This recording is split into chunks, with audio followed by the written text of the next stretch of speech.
Dears, welcome to സാലം learning. Aritha miss ആണ്. അപ്പോൾ മക്കളെ, നമ്മുടെ എക്സാമിൻ്റെ എല്ലാവിധ പ്രിപ്പറേഷനും മക്കളിപ്പോൾ നടത്തിക്കൊണ്ടിരിക്കുകയാണ്. അടുത്തതായിട്ട് നമ്മുടെ EVSൻ്റെ എക്സാം വരുന്നുണ്ട്. അപ്പോൾ എല്ലാ മക്കളും മിസ്സിന് അറിയാം, നമ്മുടെ ചാപ്റ്റേഴ്സൊക്കെ ഇങ്ങനെ റിവൈസ് ചെയ്തുകൊണ്ടിരിക്കുകയാണ് അല്ലേ.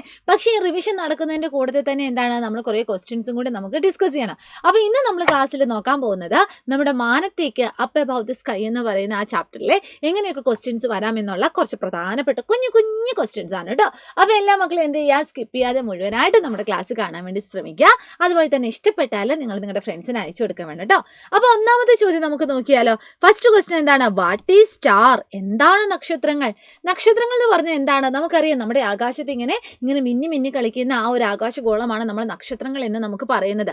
അപ്പം നമുക്ക് പറയാൻ വേണ്ടി പറ്റും, സ്വയം പ്രകാശിക്കുന്ന ആകാശഗോളങ്ങൾ, അല്ലെങ്കിൽ heavenly bodies that Shine it self, അതിനെയാണ് നമ്മൾ എന്ത് വിളിക്കുന്നത്, നക്ഷത്രങ്ങൾ എന്ന് നമ്മൾ വിളിക്കുന്നത്. അപ്പൊ ജ്വലിക്കുന്ന ആകാശഗോളമാണ് നക്ഷത്രങ്ങൾ, അല്ലെങ്കിൽ heavenly bodies that Shine in the sky. ഒരു എക്സാമ്പിൾ പറയുകയാണെങ്കിൽ നമുക്ക് പറയാൻ വേണ്ടി പറ്റും, നമുക്ക് എല്ലാവർക്കും ഈ പറയുന്ന ചൂടും അതുപോലെ തന്നെ പ്രകാശവും ഒക്കെ പ്രൊവൈഡ് ചെയ്യുന്ന നമ്മുടെ സൂര്യൻ എന്ന് പറയുന്നത് ഒരു നക്ഷത്രമാണ് എന്ന് നമുക്ക് പറയാൻ വേണ്ടി പറ്റും. പക്ഷെ സൂര്യനേക്കാളും വലിയൊരു നക്ഷത്രമുണ്ട്, ഒരു ചുവന്ന കളറിൽ കാണുന്ന ആ നക്ഷത്രത്തിന്റെ പേരാണ് നമ്മുടെ തിരുവാതിര എന്ന് പറയുന്നത്. അത് ജസ്റ്റ് ഒന്ന് ഓർത്തിരിക്കുക കേട്ടോ. ഇനി അടുത്ത ചോദ്യം, why is the moon light not hot as the sunlight? അതായത് നിലാവിന് എന്താണ് വെയിൽ പോലെ ചൂടില്ലാത്തത്? നമുക്കറിയാം, ഈ പകൽ സമയത്ത് നമ്മുടെ സൂര്യനിൽ നിന്നുള്ള ലൈറ്റാണ് നമ്മൾ സൺലൈറ്റ് എന്ന് പറയുന്നത്.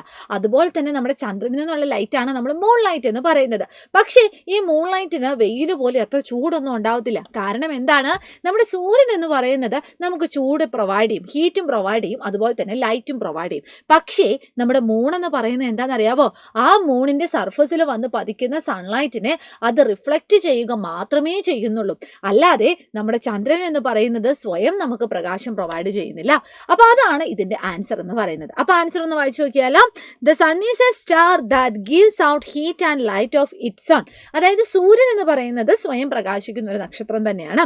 But the moon can do this. അതായത് ചന്ദ്രൻ എന്താണ്, ഇതുപോലെ സ്വയം പ്രകാശിക്കാനുള്ള കഴിവില്ല.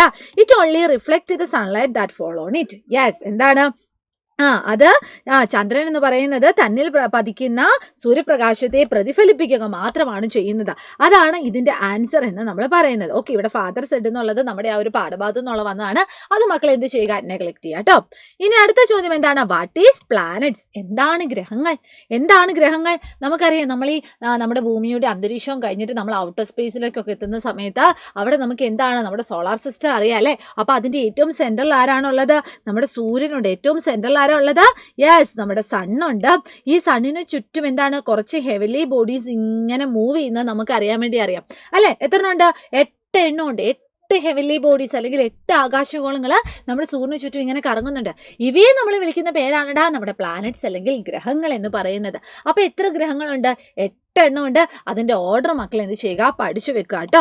അപ്പൊ എന്താണ് പ്ലാനറ്റ്സ്? ഒരു നിശ്ചിത പാതയിലൂടെ സൂര്യനെ വലയം വെക്കുന്ന ആകാശഗോളങ്ങളെയാണ് നമ്മൾ എന്ത് വിളിക്കുന്നത്, ഗ്രഹങ്ങൾ എന്ന് നമ്മൾ വിളിക്കുന്നത്. ഓക്കെ, ഇനി അടുത്ത ചോദ്യം, ഭ്രമണം പരിക്രമണം എന്നിവ വിശദമാക്കാനാണ് പറഞ്ഞിരിക്കുന്നത്.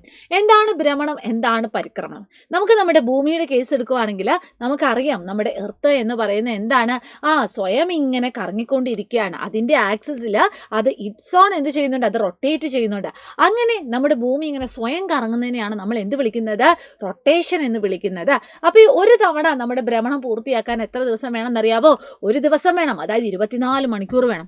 ഇനി പരിക്രമണം എടുക്കുവാണെങ്കിൽ, പരിക്രമണം എന്ന് പറഞ്ഞാൽ നമ്മൾ നേരത്തെ പഠിച്ചു, എന്താണ്, നമ്മുടെ സൂര്യന് ചുറ്റും ആരിങ്ങനെ കറങ്ങുന്നുണ്ട്, നമ്മുടെ എർത്ത് ഇങ്ങനെ കറങ്ങുന്നുണ്ട്. അങ്ങനെ ഒരു തവണ നമ്മുടെ എർത്ത് നമ്മുടെ സൂര്യനെ ഇങ്ങനെ വലം വെക്കാൻ എടുക്കുന്ന അത്രയും ഇതിനെയാണ് നമ്മൾ പരിക്രമണം അല്ലെങ്കിൽ റെവല്യൂഷൻ എന്ന് പറയുന്നത്.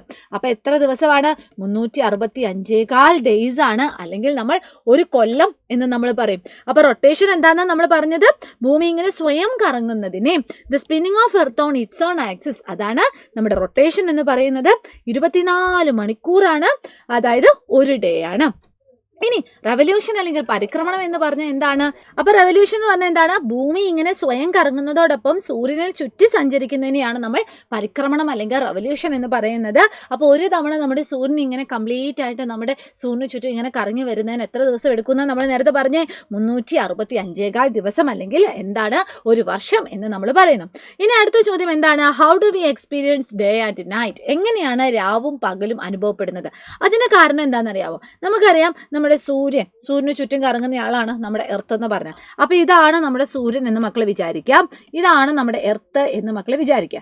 ഈ എർത്തിനെ മിസ് എന്ത് ചെയ്യുന്നറിയാമോ, നേരെ പകുതിയാക്കി, അതായത് ഇവിടെ ഒരു ഭാഗവും അതുപോലെ തന്നെ ഇവിടെ ഒരു ഭാഗം, 2 ഭാഗമായിട്ട് മിസ് ഡിവൈഡ് ചെയ്തു. ഇനി നമുക്കറിയാം നമ്മുടെ സൂര്യനിൽ നിന്ന് എന്താണ് നമ്മുടെ ലൈറ്റ് റേസ് വന്നിട്ട് നമ്മുടെ എർത്തിൽ വന്ന് പതിക്കുന്നുണ്ട്. അപ്പോൾ എർത്തിൽ വന്ന് പതിക്കുന്ന ഈ ഒരു ഭാഗമില്ലേ, അപ്പോൾ ഈ ഒരു ഭാഗത്ത് എന്തായിരിക്കും, നല്ല പ്രകാശം കിട്ടും. അപ്പോൾ ഈ പ്രകാശമുള്ള ഈ ഒരു ഭാഗമാണ് നമ്മൾ പകലായിട്ട് നമ്മൾ കൺസിഡർ ചെയ്യുന്നത്. പക്ഷേ ഇതിന് നേരെ ഓപ്പോസിറ്റ് സൈഡ്, അതായത് ഈ ഒരു ഭാഗത്ത് എന്താണ്, പ്രകാശം കിട്ടുമോ, ഇല്ല. നമ്മുടെ ഭൂമിയുടെ ഉള്ളിൽ കൂടെ ഒന്നും നമ്മുടെ സൺലൈറ്റ് ഇങ്ങനെ തുറന്നു പോകത്തില്ല അല്ലേ.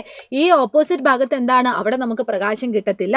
അപ്പോൾ ഈ പറയുന്ന ഭാഗമാണ് നമ്മൾ നൈറ്റ് ആയിട്ട് കൺസിഡർ ചെയ്യുന്നത്. ഓക്കെ, അപ്പം പ്രകാശം കിട്ടുന്ന നമ്മുടെ സൂര്യപ്രകാശം വന്ന് പതിക്കുന്ന ആ ഒരു ഭാഗം നമ്മൾ ഡേ ആയിട്ട് അല്ലെങ്കിൽ പകലായിട്ടും, പതിക്കാത്ത ഭാഗം എന്താണ്, നമ്മൾ രാത്രിയായിട്ട് നമ്മൾ കൺസിഡർ ചെയ്യുന്നു. അപ്പോൾ ഈ ഭൂമി ഇങ്ങനെ സ്വയമായിട്ട് ഇങ്ങനെ റൊട്ടേറ്റ് ചെയ്യുന്നത് കൊണ്ട് തന്നെ ഈ രാവും പകലും എന്താണ്, ഇങ്ങനെ മാറി മാറി വരുന്നതായിട്ട് നമുക്ക് കാണാൻ വേണ്ടി പറ്റും. ഇതാണ്ട് നമ്മുടെ സൂര്യൻ, ഇതാണ്ട് ഈ സൂര്യനിൽ നിന്ന് എന്ത് വരുന്നുണ്ട്, സൺലൈറ്റ് വരുന്നുണ്ട്. സൺലൈറ്റ് വന്ന് പതിക്കുന്ന നമ്മുടെ ഭൂമിയുടെ ഈ ഒരു ഭാഗമാണ് നമ്മൾ എന്തായിട്ട് കൺസിഡർ ചെയ്യുന്നത്, ഡേ ആയിട്ട് കൺസിഡർ ചെയ്യുന്നത്. ഈ ഭാഗമാണ് നമ്മൾ രാത്രി അല്ലെങ്കിൽ നൈറ്റ് ആയിട്ട് നമ്മൾ കൺസിഡർ ചെയ്യുന്നത്. ഇനി അടുത്ത ചോദ്യം ഇതാണ്, വാട്ട് ഈസ് സാറ്റലൈറ്റ്? ഉപഗ്രഹങ്ങൾ എന്നാൽ എന്താണ്? നമ്മൾ പഠിച്ചു ഈ സൂര്യന് ചുറ്റും കറങ്ങുന്ന ആകാശഗോളങ്ങളെ അല്ലെങ്കിൽ ഹെവൻലി ബോഡീസിനെയാണ് നമ്മൾ പ്ലാനറ്റ്സ് എന്ന് വിളിക്കുന്നത് അല്ലെങ്കിൽ ഗ്രഹങ്ങൾ എന്ന് വിളിക്കുന്നത്. പക്ഷേ ഈ ഗ്രഹങ്ങളെ പറ്റി കൂടുതൽ പഠിക്കുന്നതിന് വേണ്ടി അല്ലെങ്കിൽ ഗ്രഹങ്ങൾക്ക് ചുറ്റും എന്താണ്, ഇതുപോലെ ചില ആകാശഗോളങ്ങൾ കറങ്ങുന്നുണ്ട്. അതിനെയാണ് നമ്മൾ എന്ത് വിളിക്കുന്നത്, ഉപഗ്രഹങ്ങൾ അല്ലെങ്കിൽ സാറ്റലൈറ്റ്സ് എന്ന് നമ്മൾ വിളിക്കുന്നത്.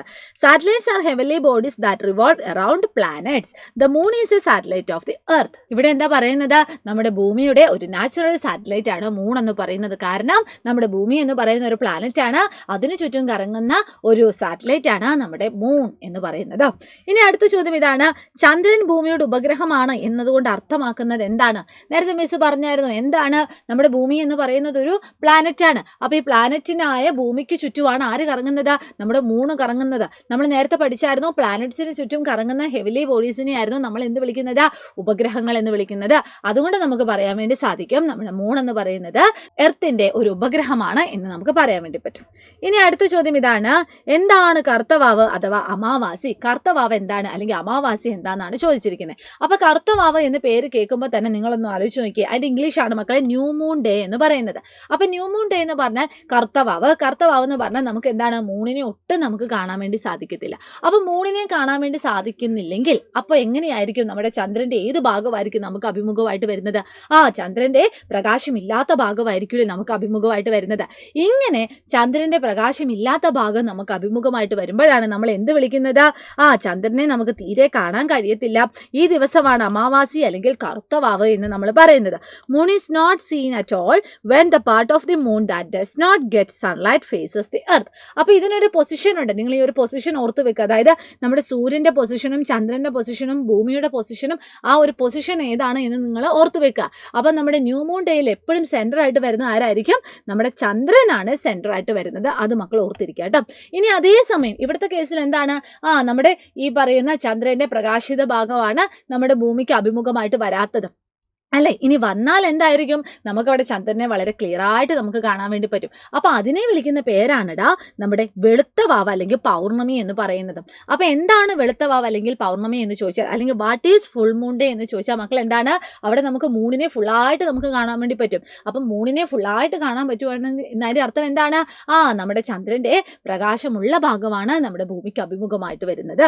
അപ്പം ഇതിൻ്റെ സെൻറ്ററിൽ ആരാ വരുന്നത്, നമ്മുടെ ഭൂമിയാണ് സെൻറ്ററിൽ വരുന്നത്. അപ്പോൾ ഈ വെളുത്ത വാവ് ആയിക്കൊള്ളട്ടെ കറുത്തവാവ് ആയിക്കൊള്ളട്ടെ, ന്യൂ മൂൺ ഡേ ആയിക്കൊള്ളട്ടെ, ഫുൾ മൂൺ ആയിക്കൊള്ളട്ടെ, ഏതിൻ്റെയും നമ്മുടെ ഭൂമിയുടെയും അതുപോലെ തന്നെ നമ്മുടെ സൂര്യൻ്റെയും നമ്മുടെ മൂണിൻ്റെയും പൊസിഷൻ മക്കൾ നോട്ട് ചെയ്യുക.